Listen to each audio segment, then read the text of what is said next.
Hey you guys, Samara Riviera here. We're in Manhattan, Midtown to be exactly, and I'm here with a very special person, which a lot of people may not know, but he is an icon in the LGBT community. He's a legendary journalist, Mr. Randy Wicker. How are you? I'm fine. I just got inducted into the LGBT Hall of Fame by the Lesbian and Gay Journalists Association. I was amazed. Congratulations. It's because of Randy that we've been able to do a lot of media work for the LGBT community that gets out there since you've been working.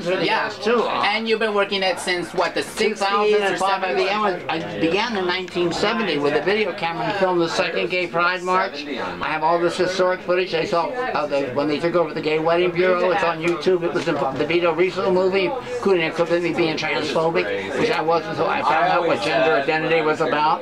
But what I've done now, the most important thing in my life is that I put $5,000 cash and 6 months of work into this video, which is for free. Pay it no mind. The life and times of Marsha P. Johnson. Remember, pay it no mind. You have to put the life and times of Marsha P. Johnson.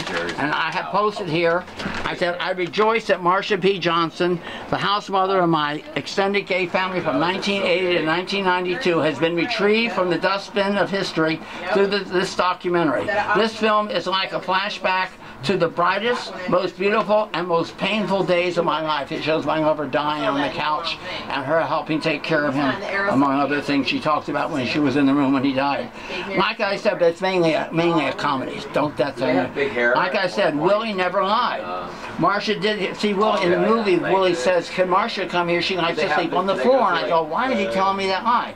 But they don't explain in the movie. I said, like I said, Willie never lied. Marsha did like to sleep on the floor, especially in damp weather, because the bullet in her back became painful and sleeping on a soft surface was impossible. So Willie didn't lie. And when he told me at first, I took her in on a cold day in 1980, and she stayed there and never left, with being the house mother of my extended gay family for 12 years. But for those people that don't know, who is Martha P. Johnson? She was the first transgendered person to fight back when the cops were raiding the Stonewall. She threw a shot glass into the window and said, "I have my gay rights." And everyone thinks it was Sylvia Rivera, who was her best friend. And Sylvia Rivera and Marsha P. Johnson together started Star House, Street Transvestite Action Revolutionaries. And that was the first effort of trans people to make outreach to other people that were homeless on the street. They get runaway kids and try to get them to go home because they knew there was no future.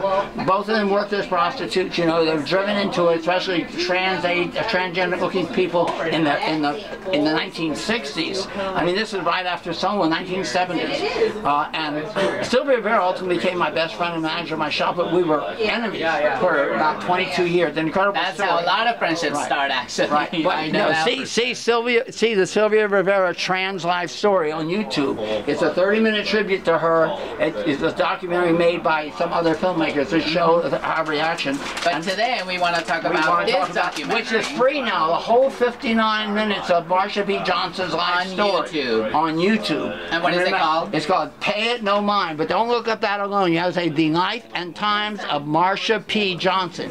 Put it in quotes, because I tried looking up "Pay It No Mind." There are thousands of videos with that time. They begin with that. You put it in quotes, and you have to add "The Life and Times of Marsha P. Johnson." Maybe if you just look up Marsha P. Johnson. P stands for "Pay It No Mind." Marsha P. Johnson, Johnsson. There was a group called the Johnsons that did music called River of Sorrow that plays at the end of this thing that will bring tears to your eyes. I guarantee you, this movie will make you laugh, will make you cry, and make you proud of the people that were the first people to fight for LGBT civil rights in the United States of America. Thanks I was to them, we are Thanks to God we live in this country, America, that we have freedom of speech and we were able to go out and I despise the fact that transgendered people are still so vilified. And the worst transphobic people in the world are gay, homosexual males who just worship at the altar of I'm a transgender fashion activist. It's a woman's belt. Yes. You know, these are J-pop chains. I usually have at least a woman's bracelet on. Nice. You know, I mean, I'm not You're well aware always of making chains. some kind of fashion Well, statement. actually, I didn't dress up for this party. I have, if you go to my Randy Wicker Flickr sets, you'll see transgender fashion. And there are all kinds of pictures there on that, also on Facebook. Randolph, it's spelled R-A-N-D-O-L-F-E. No one's going to find it because no one knows how Well, to put spell the it. writing on the title, so they know the correct spelling. Thank you so much, Randy. Okay. Thank you so much for bringing us this. Thank you for being who you are. Oh, thank you for being a helping me leader. promote Yes. Marsha P. Johnson, the most beautiful An woman. icon. An An icon. icon, a legendary journalist Better- here in New York City, people. Right. Respect. Right, right.